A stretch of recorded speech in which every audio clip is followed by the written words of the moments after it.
Hi friends, ഇന്ന് നമ്മളിവിടെ discuss ചെയ്യുന്നത് അന്തരീക്ഷം എന്ന ഭാഗത്തിലെ ആവർത്തിച്ചു വരുന്ന ചോദ്യങ്ങളാണ്.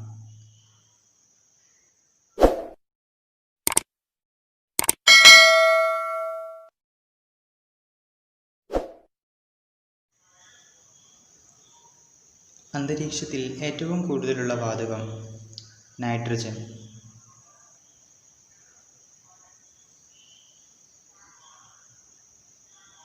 അന്തരീക്ഷത്തിലെ ഓക്സിജന്റെ അളവ് 20.94%.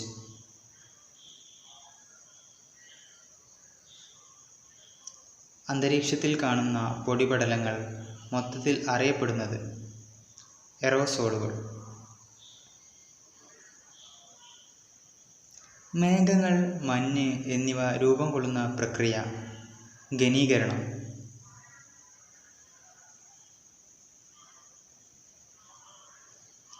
ഘനീകരണ മർമ്മം എന്ന് വിളിക്കുന്നത് എന്തിനെയാണ്? എറോസോളുകൾ.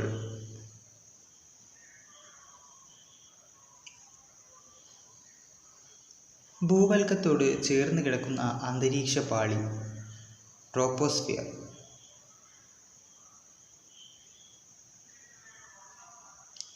താപനില ഏറ്റവും കൂടിയ അന്തരീക്ഷ പാളി തെർമോസ്ഫിയർ.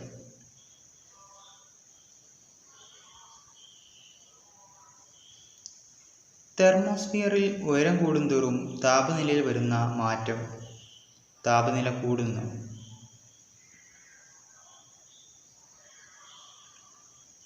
ഓസോൺ പാളി കാണപ്പെടുന്ന അന്തരീക്ഷ പാളി സ്ട്രാറ്റോസ്ഫിയർ.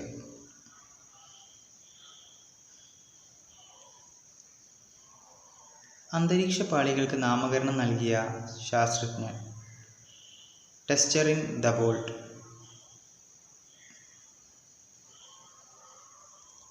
ട്രോപ്പോസ്ഫിയറിന് മുകളിലായി കാണപ്പെടുന്ന അന്തരീക്ഷ പാളി സ്ട്രാറ്റോസ്ഫിയർ.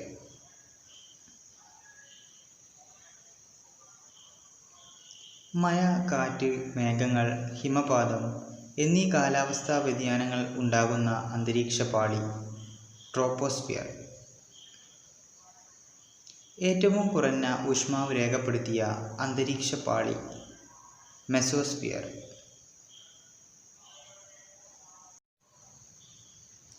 നിശാദീപങ്ങൾ എന്നറിയപ്പെടുന്നത് നൊക്ടിലുസെന്റ് മേഘങ്ങൾ.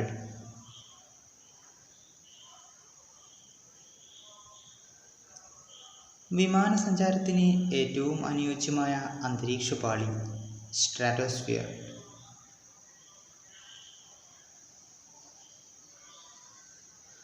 ട്രോപ്പോസ്ഫിയറിൽ മുകളിലോട്ട് പോകുന്തോറും ചൂടിന് വരുന്ന മാറ്റം ചൂട് കുറയുന്നു.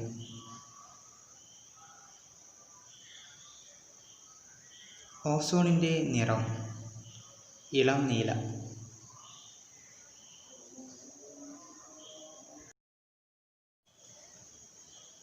നാക്രിയസ് മേഘങ്ങൾ കാണപ്പെടുന്ന അന്തരീക്ഷ പാളിയാണ് സ്ട്രാറ്റോസ്ഫിയർ.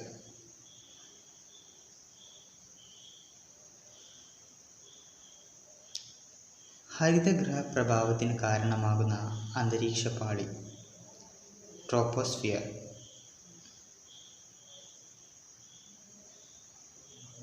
അന്തരീക്ഷത്തിനെയും ബഹിരാകാശത്തെയും വേർതിരിക്കുന്ന അതിർത്തി രേഖയായി നിശ്ചയിച്ചിരിക്കുന്നത് കാർമൻ രേഖ.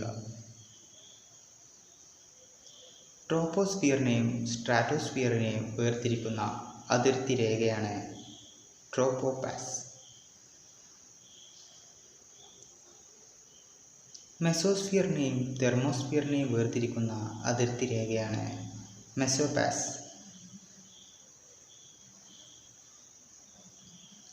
അന്തരീക്ഷവായുവിൽ കാർബൺ ഡൈ ഓക്സൈഡിൻ്റെ അളവ് 0.03%.